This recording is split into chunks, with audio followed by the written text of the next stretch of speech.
Hello and welcome to Friday's programme. Your headlines tonight. The moment a Second World War bomb explodes in Plymouth tonight, residents are finally allowed back into their homes. When we talked yesterday, we talked about the fact that the bomb unmitigated would cause substantial damage and mitigated would still cause moderate damage. I would suggest to you we haven't really caused any damage and no more than a very heavy hailstorm. Also tonight, the final showdown for Exeter City as they look to escape relegation on the last day of the season. We're live on the Isles of Scilly as the World Pilot Gig Championships get underway. And a bank holiday weekend forecast coming up, which will please some of us that are after some rain.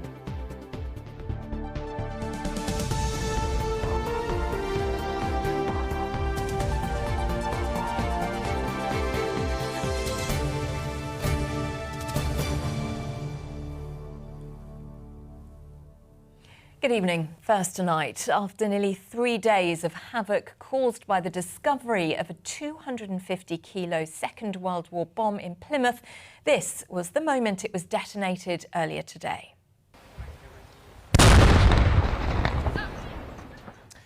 Around 1,500 households were evacuated from the Southway area after the device was discovered on a construction site on Wednesday. Tonight, people are finally able to go back to their homes. In a moment, we'll head to Sam Blackledge. But first, here's Marina Jenkins. This was the moment the explosion was seen and heard. A World War II bomb detonated in the heart of Southway. For those watching on, it was a surreal experience. I was back in the war because I'm ex-service, 10 years. So it pretty much scared me a little bit. Yeah, but hopefully it's done. It's something I have come across before in my lifetime on more than one occasion, but for this time, for it to be so close to home, it was a bit more daunting than what I realised. Shocking. The ground shook, which was quite a surprise. Well, not surprised it was a bomb, but that was, never seen anything like that. That's cool. Quite exciting, really. It did actually go feel right through your body, so it was quite exciting, and it was definitely, it blew the cobwebs out, should we say. Royal Navy and Army specialists have been on site since Wednesday afternoon, assessing the safest way to remove the bomb. What we tried our hardest to do was to enter the side of the bomb by using shaped charges to get us access to the explosives so we could burn the explosives effectively. The bomb is kind of 40 mil thick. If we put a big charge straight next to it, we're just going to put a shaped charge straight into the high explosives and it's going to detonate. There's going to be 130 grams of explosion and there's going to be damage. So we said to you yesterday we didn't want another Exeter and we wanted to ensure that least damage was done, and we did that today successfully. It's thought that the blast could have been a lot bigger, as only a third of the explosives within the bomb had to be detonated. Well, this has been the epicentre of all the action. You can just see the sand-like crater that was formed where the bomb was detonated. Now the clean-up mission begins. The ordeal has meant that 1,500 homes were evacuated within the 400-metre cordon, 350 of which came under Plymouth Community Homes. We wanted to make sure that if there's anything our residents needed, we were there for them. So we've provided hotel accommodation. We've had about 47 of our residents in overnight. In Plymouth, we've had a few incidents before. We learnt a lot through the Kiam incident, and so that's really helped us just make sure we're kind of really fast on the ground as soon as we hear about this. And with that, it finally means home time for all those who were evacuated. Thankfully, the council did a brilliant job of shoring up my house because there's not even a crack or anything falling off the walls. Everything is safe and sound, and it is so nice to come back and find everything as it was. It's been an unsettling 2 days here, but now, with the bomb safely gone, life can return to normal. Marina Jenkins, ITV News, Plymouth. That's Marina with the picture of the day. And let's talk to Sam Blackledge, who's in Southway for us tonight live. Sam, it's been, like Marina said, quite an unsettling few days, but it sounds like the operation's been quite a big success. Yeah, absolutely, Seb. It certainly has been a dramatic couple of days, haven't it? I suppose I have to say, witnessing that explosion down in Southway earlier on today was a really breathtaking moment, and it really did surprise everyone. But what struck me through all of this, I have to say, is just the calmness around the place, not just from police and council and military officials, but also from all these people who have had to leave their homes, which is really not an easy thing to do. But thankfully, everyone stayed calm. They followed instructions and it all went well. Now, this was a joint operation between, first of all, the military, the explosives experts, Devon and Cornwall Police and Plymouth City Council. They all came together this afternoon for a joint press conference. First of all, here's Colonel Nick Handy from the Army to explain how it all happened. There's no window breakage, there's no obvious damage to cars, there's no damage to buildings. So when we talked yesterday, we talked about the fact that the bomb unmitigated would cause substantial damage and mitigated would still cause moderate damage. I would suggest to you we haven't really caused any damage and no more than a very heavy hailstorm. Today we used shaped charges that penetrated the bomb bit by bit to allow us access to the explosives. If we get that wrong, that's going to initiate that bomb straight away. Today we got it right and we won. You know, that bomb burnt for 10 minutes. So if you thought the explosion was big, it could have been a lot bigger. So thank you to my people for doing well today.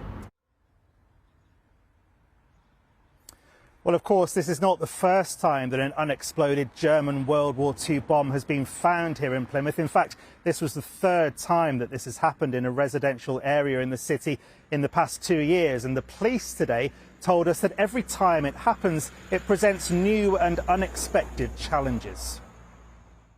We cannot be complacent. It's very different every time when we have these bombs and these situations. It won't be the last. We know history has always played a part in Plymouth when they were bombed very heavily. And as we do development and other work, we'll come across them. But by working together with Plymouth City Council, our military, who are very brave in this sphere of work, actually to have a safe conclusion and we can get our residents back today is fantastic. So Sam, a successful operation today. What happens next? Yeah, well, there are still some police officers milling around in the area this evening that we've seen, just providing a bit of reassurance and making sure that everyone is happy as they start to return home. There will, of course, be many more questions about how the operation unfolded and exactly what's happened here today. If you want more, there is lots of information on the Plymouth City Council website. OK, Sam Blackledge live in Southway, thank you. It's been quite the couple of days, hasn't it? Thankfully, it's all ended rather well. Right, let's bring you some other news tonight. And new rules for renters across our region have come into force today, aiming to provide greater security for those living in private tenancies. The Renters' Rights Act means landlords must follow a host of new guidelines. The government says it's the biggest reform to the sector in 3 decades. But groups representing landlords fear it weakens their ability to deal with problem tenants. Nick Smith has this report. The private rental market is where roughly 1 in 5 of us call home, and now it's subject to a host of new rules in the Renters' Rights Act. At this lettings agency in Plymouth, they've spent many months getting in touch with their clients to make sure they're aware of what it means. The rules are just clearer, easier to follow, easier to understand from the tenant's point of view and from the landlord's point of view. Landlords still have the same rights. If they want to have their property back to sell it, they can do. And if they need to move back into the property, they can still do that. And it is still mandatory. The key features of the Renters' Rights Act include abolishing Section 21 or no-fault evictions, rent control measures, meaning landlords must adhere to market rates, the right to own a pet unless there's a valid reason not to, and outlawing rental bidding wars, meaning properties must be let at the rent advertised. Nye Jones is a renters' rights campaigner and has long experience living in various private rentals. He says the Act provides a solid foundation for more secure housing. So I've been renting coming up to nearly a decade now, experienced a range of different issues, including like really poor quality homes. I've seen more and more of my income swallowed up by rent as well, having to be uprooted from homes at short notice and having to find somewhere new to live. So what the Renters' Rights Act will do, it will mean that we have much greater security in our homes and therefore more ability to kind of use our new rights and hold landlords to account. 1 in 5 tenants were faced with eviction in the past year. Ending the no-fault eviction would change the fundamental relationship between a landlord and a tenant, creating stability and predictability. But security is not just about evictions, it is also about housing conditions and affordability. Those representing landlords say while the Act encourages responsible practices, there's concern over the length of time it takes to evict problem tenants and those in rent arrears. We will have longer notice periods. We will be at the behest of the court system that takes on average 8 months currently to deal with possession claims. That's only going to increase with the lack of preparedness for court reform and these changes. So landlords will need to exercise their responsibilities very carefully. The government says it is supporting landlords through this process, and an additional £18 million has been handed to local authorities for enforcement and to help manage disputes, in what could well be the biggest shake-up in the rental sector for a generation. Nick Smith, ITV News. Plymouth Lido has announced it will reopen to the public on May the 23rd at the start of the half-term holiday. Teignbridge Council voted in February to sell the outdoor pool and not open it this season as part of plans to save thousands of pounds a year. But after a local campaign, the council's executive committee reversed its decision and will operate the pool this summer while working with community groups on its future. The wreckage of an American Coast Guard ship that was torpedoed by a German submarine during the First World War has been found off the coast of Newquay. The attack killed all 131 people on board the Tampa, which was the biggest American loss of life on any combat ship during the war. A volunteer dive team has been searching for the vessel since 2023. Now, the ITV News continues after us with the national and international stories at 6:30. Here's Charlene White with the details. Coming up, the man accused of attacking 2 Jewish men in North London appears in court, charged with attempted murder. More stability and security for tenants as the Renters' Rights Act comes into force, shaking up the industry in England. And we catch up with the Gen Z Twitchers as its popularity soars. So join us for those stories and more from 6:30. Before that, stay with us here in the West Country tonight. You are with Seb and Ellie. Yes, thank you for joining us this Friday evening, start of the bank holiday weekend, of course. Still ahead, though, before 6:30. The gigs return. We're on the Isles of Scilly as the World Championships get underway. And we'll take a look at some April stats. Spoiler alert, it's been quite dry, but that will probably be undone as we head through this long weekend. Yeah, all that still to come. But first, it is a huge weekend for our sporting teams.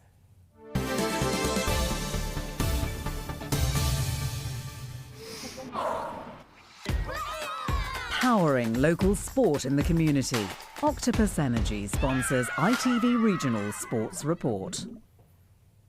Huge weekend, and Ross is going to tell us why. Ross, I'll tell you what, if you're a football fan in this region, are you going to have any fingernails left? None at all. No, honestly, it's amazing, isn't it? You get all the way to the end of a 46-game season, and it literally comes down to the last 90 minutes. Both Argyle and Exeter. Yeah, amazing, isn't it? We're going to come on to the rugby as well. Massive match in that. But with the football, Exeter City, they have had an incredibly turbulent season off the pitch, but have somehow taken things down to their last game on it. The Grecians host Bradford at St James Park and need a win and other results to go their way to stay in League One. Matt Taylor and the fans are feeling that pressure ahead of what is one of the biggest games in their recent history. Yeah, I'm always proud to be associated with this football club.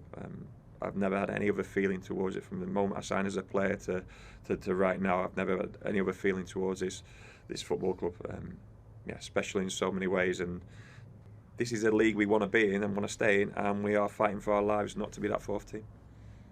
You couldn't have written this at the beginning of the season, could you? Last match of the season, full house, lots to go for. We know what we need to do. I'm looking forward to it, and I think it's going to be a tremendous day. Let's get behind the team. Let's sing loud and proud. Let's show them what we're about, and make it really uncomfortable for the Bradford players when they come out onto the pitch.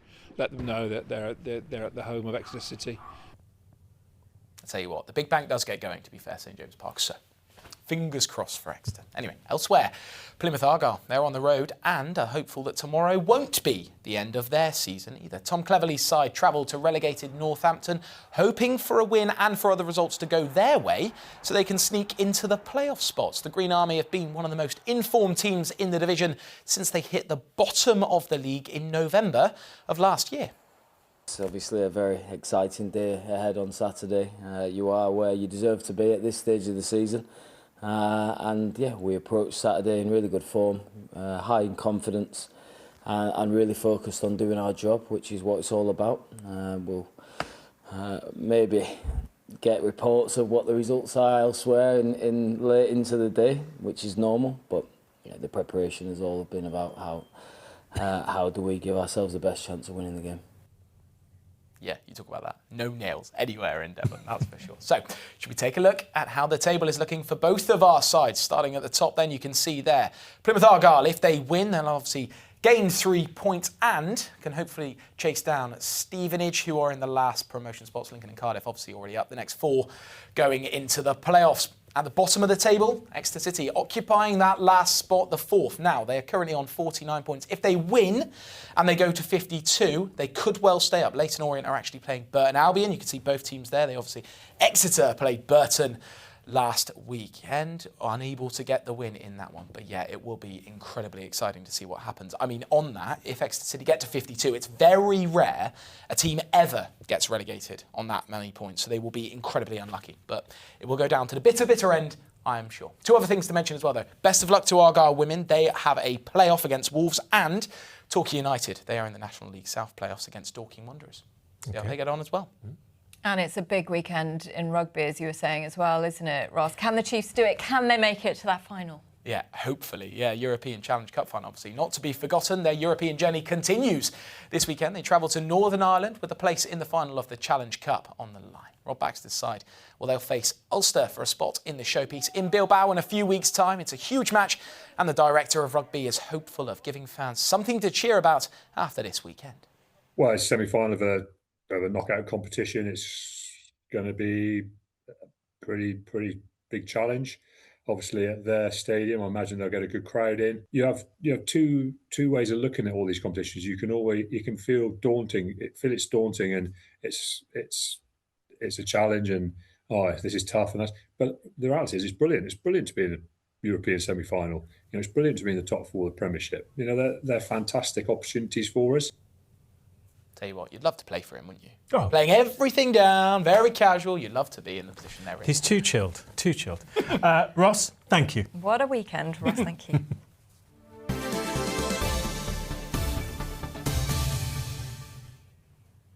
Well, it's not just our footballers and rugby players that are gearing up for that big weekend. Rowers from across the globe are getting ready to compete in the World Pilot Gig Championships on the Isles of Scilly. Yeah, the 3-day spectacle got underway today and it carries on across the weekend. Bob Cruz is on St Mary's for us right now. I was going to ask you what's it like there, but I can see it's amazing and you're having a great time. It's been a beautiful afternoon, actually. The weather's been perfect. The Masters final is just coming to an end out to sea there at the moment. And it's been just a fantastic atmosphere here. So many people enjoying themselves around the town, getting very excited about their races.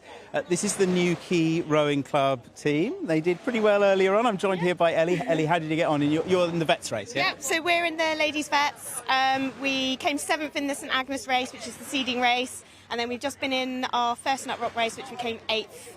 So we have qualified for tomorrow's final, which we're all very happy about. Well, that's brilliant. And have you got any first-timers going into the final here?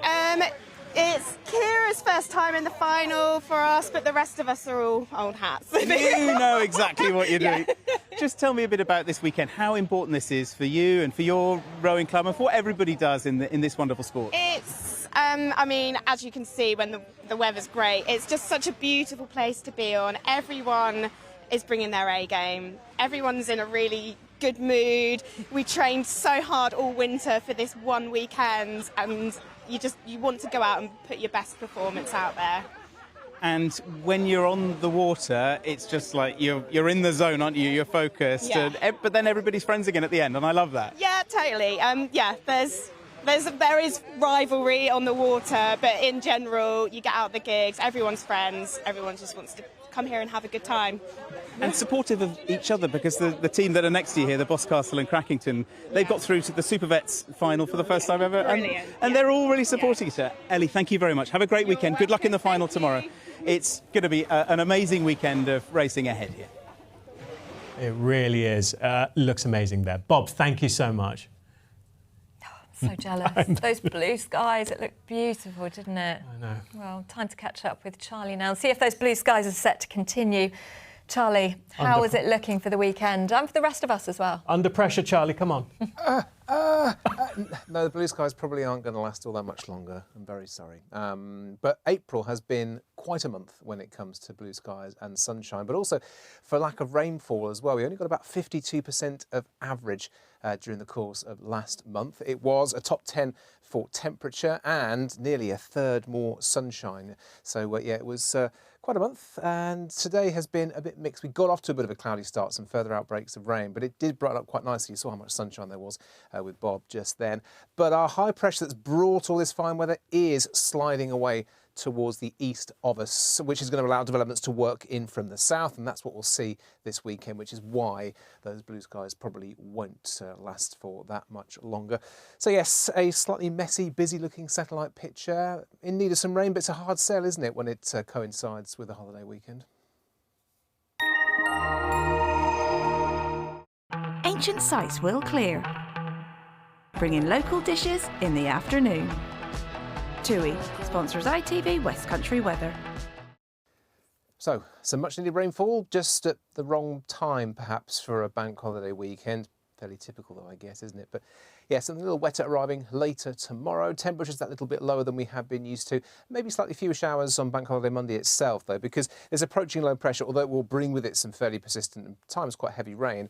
The showers that follow should just become fewer and further between as we head through the long weekend. So hope that by Monday there should be something a little drier around. And it's pretty dry as we head through this evening. There's going to be a bit of cloud coming and going. There might be a bit of fog developing during the early hours across parts of Devon, Cornwall. But with light winds, temperatures will drop, not that low, but down to single figures quite widely, maybe mid-single figures in a few rural spots. You can, though, already see a few outbreaks of rain just starting to approach from the south as we head into tomorrow. It should be dry initially on Saturday, but as the morning wears on, we'll just see more and more cloud increasing, and then through the afternoon we'll start to see some persistent rain blossoming down towards the English Channel. And that's probably going to work its way across most places as we head through the latter stages of the day with some persistent heavy rain. Temperature still above average, 17 to 18 Celsius, perhaps a bit of a humid feel to things as well. But yes, certainly turning wetter later in the day. High tide tomorrow, St Mary's, about 10 past 5 in the morning, and again around about 25 past 5 towards the evening. So a bit more wet weather lasting into Sunday, a few showers on Monday, but hopefully the better of the bank holiday weekend days before things turn a little bit drier and brighter, but also a little bit cooler feeling as we head into next week. I'll leave you though with this gorgeous picture, some nice clear blue sky and a bit of cumulus across Bedrutton Steps. TUI sponsors ITV West Country weather. Glorious bit of coastline there. And thankfully, as we head this weekend, and there's a bit of rain around, the winds won't be quite as strong as they have been over the last couple of weeks from time to time. But still some warmth initially, high teens above average, but a change of wind direction as we work our way towards the middle part of next week, back to a northerly, means that those temperatures will drop below average. OK, Charlie, what a weekend ahead. Thank you very much. Now, just before we go, it's of course May Day, and traditional Morris dancers were up early across the West Country. Yeah,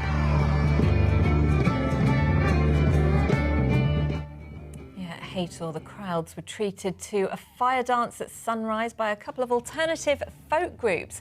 May Day traditions have Celtic and medieval roots, celebrating the arrival of summer and new growth. Love those traditions, right? It is goodbye from the two of us. I'll be back at 10:30. Goodbye. Bye-bye.